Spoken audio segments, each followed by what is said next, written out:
पूरे पाकिस्तान में से जो एक शख्स पहुंच सका वो हैदर सईद। हाँ, उसके बाद कुछ मीडिया के दोस्त वहां पहुंचे जिन्होंने उनके बाद कह लें, जिन्होंने अब सोशल मीडिया पर यह बताया कि जब वो पहुंचे तो उनके मोबाइल फ़ोन छीन लिए गए, उनको रोक लिया गया और उनको बताया कि वो अंदर नहीं जा सकते। तो मुकम्मल तौर पर वहाँ मिलिट्री ने कब्जा किया हुआ था। फौजी जो अहलकार थे उनका मुकम्मल कब्जा था, वो ISI के होंगे या MI के होंगे, बहरहाल उनका मुकम्मल कब्जा था और उसी कब्जे के अंदर ही इमरान खान साहब को लाया गया और वापस भेज दिया गया। डॉक्टर्स कहा जाता है कि वही हैं, एक डॉक्टर साहब जो कुरैशी साहब हैं जो शिफा आई हॉस्पिटल से हैं, वो और डॉक्टर आरिफ दोनों ने मिलकर ये ट्रीटमेंट किया है, ये बताया जा रहा है। खानदान इस रिपोर्ट को रिजेक्ट कर चुका है, मैं आपको पहले ही बता चुका हूं। गौहर खान साहब कहते हैं कि हमें भी रात के 2 बजे बताया गया।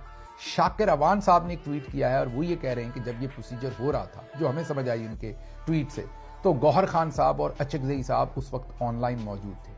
लेकिन गौहर खान साहब की बात देखें तो उसमें इस बात का डिनायल नजर आता है कि वो मौजूद नहीं थे, उनको भी कोई पता नहीं था।